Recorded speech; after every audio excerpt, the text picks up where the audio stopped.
I'm Dave and this is Logan, out on another walk in the New Forest. Thanks for joining us. Now today we're back at the village of Burley, which is just south of the A31, which is the main road that goes through the New Forest. Now we've been to Burley before. We did a lovely route to the south of the village. Today, get out my pockets. Today we're going to be doing a 5-mile circular route to the north, and most of it's going to be in woodland and virtually all of it's going to be on nice hard tracks, so we won't be getting muddy today, fingers crossed. It's a glorious sunny winter's day. It's the 7th of February. It's about 2 degrees, but the sun is out and it's beginning to warm up. So hopefully we're going to have a nice enjoyable walk. Do join us. Are you ready? He's ready. Let's go. Well, I've parked the car at the Oakley Forestry Commission car park. I made our way along a little road and now heading south into, well, there's 2 enclosures. If I turn around. So on the left is Burley New Inclosure, and on the right is the, oh look, there's a squirrel. I have to keep Logan on a tight lead, is the Great Early Enclosure. As you can see, that side is very much conifers, but this side is a much older enclosure. This was established way back in 1810 and is full of what a mixture really. And you can see the original enclosure banking and ditch all along here. And of course, when these enclosures were first made, the ditches and banks would have been put in place, and then there would have been a fence along the top of the bank, and those would have been there for about 20, perhaps 30 years. To allow the trees to grow, and then the fences would be taken down to allow, you know, deer and ponies back onto for full access. But hopefully by then the trees would have been strong enough to withstand any grazing pressure. But it is an absolutely perfect day for a winter's walk. And I said at the beginning, the most of it's going to be on track, so if you're coming around here and you've got buggies and things, it'll be perfect. Well, look at the size of some of these cut trees, quite enormous, and of course it's a reminder that many of these enclosures are still very much working forests. And so the bulk of our walk today is going to be going through a number of different enclosures, and without boring you too much, I'll tell you a little about them as we go through each one, because there is a little bit of history for them all. There's something like 84 square kilometres of woodland in the whole of the New Forest, and of course many of these enclosures were established many years ago by Acts of Parliament, whereby land was set aside specifically for growing of trees.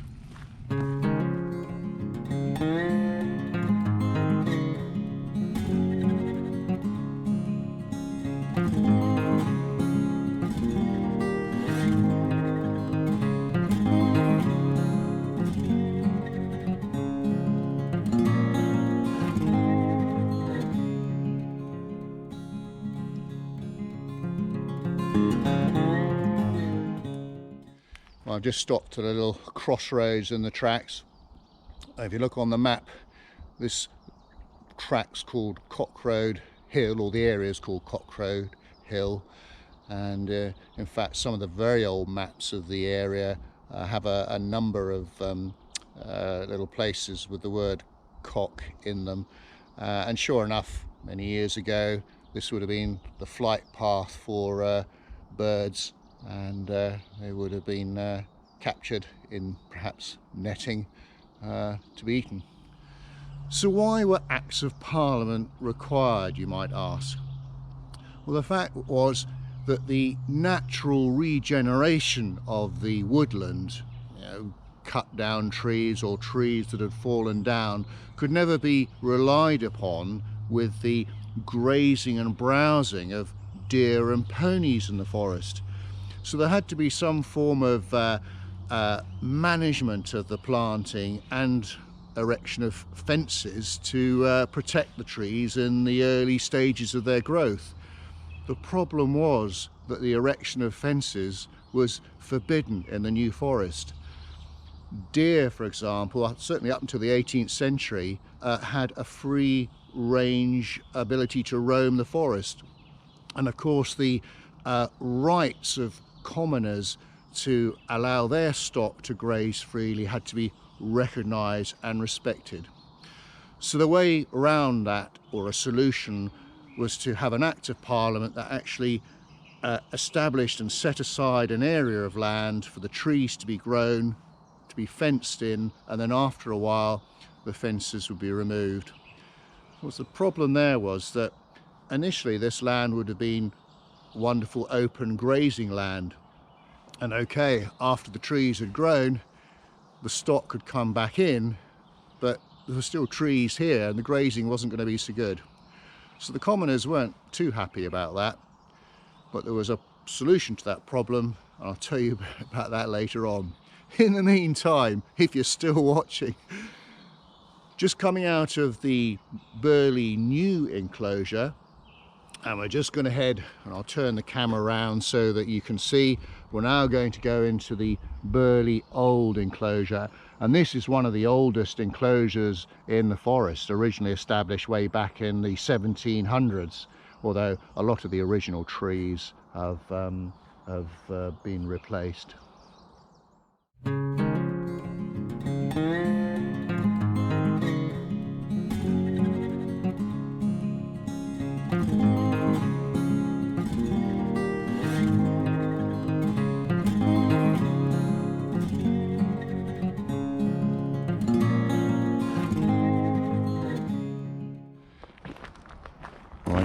We're now coming out of the Burley Old Inclosure and just about to go into Dame Slough Inclosure, and we're just going through a gap in the old boundary bank that you can see along there that's now covered in moss, and a little ditch as well in front. Now this particular enclosure was established in 1860.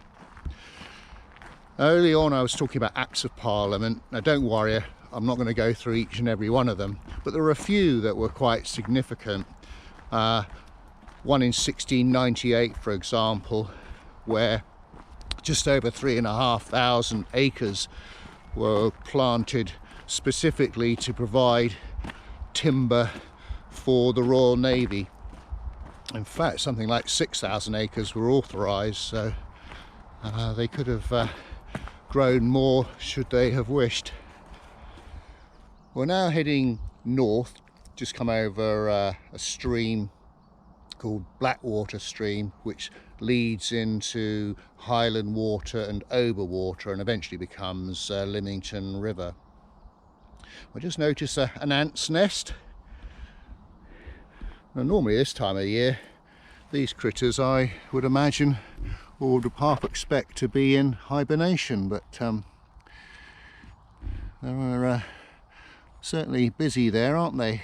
Now these are southern wood ants, and well, they're massive compared to the garden ants that we get at home.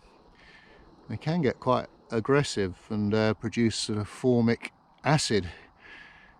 But, I say the nests here are built out of twigs and leaves. Perfect environment for them.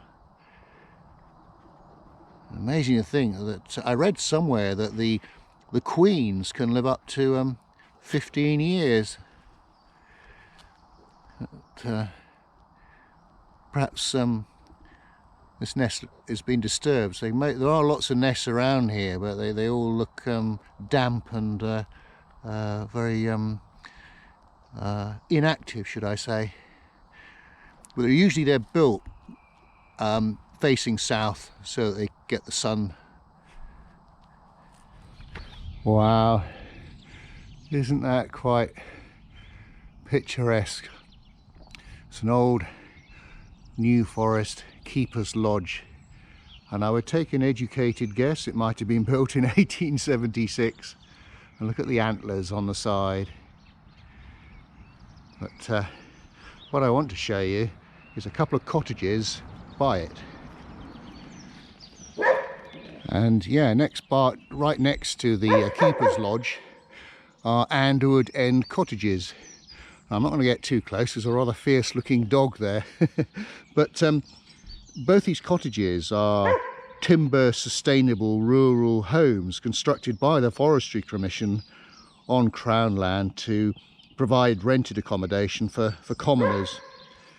But the timber is actually made from Douglas firs from the Anderwood Inclosure next to it, and rainwater is collected, filtered and reused. Brilliant. Okay, well, we're now going to head off into the aforementioned Anderwood Inclosure, which was, it's another old one that was established in 1811. As we move away from that dog. Oh, the sun's come out again. It's absolutely glorious now. Now, I haven't spoken to you about Acts of Parliament for a little while. I won't go on for too much longer, but there's a couple that are probably worth mentioning. There was one in 1851 called the Deer Removal Act. Deer very much competed with commoners' stock for food on the forest, so a proposal was put in place to basically remove all of the deer from the forest over a 2 to 3 year period. Something like 6,000 deer were slaughtered. It's quite extraordinary, really. I'm pleased to say that deer have been reintroduced in the forest now, and it's difficult to say how many there are today, possibly something like 2,000 or so. Let's have a continue with our wander.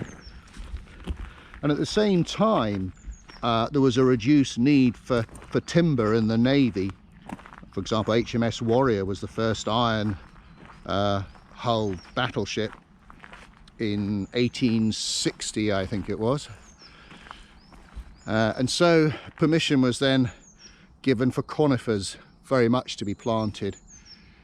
And here's a prime example. It is quite dark in there, but that did have a dramatic suppression on shrubs and grasses on which stock could graze, because if you can see in there, it's very dark. Not a lot grows underneath conifers.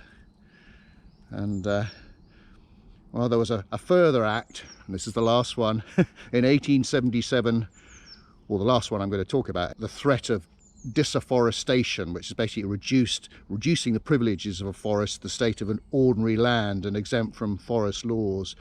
And so that act basically limited enclosures to about 17,500 acres, with the remaining 45,000 acres of common land to be left permanently unenclosed, so that stock could wander at will.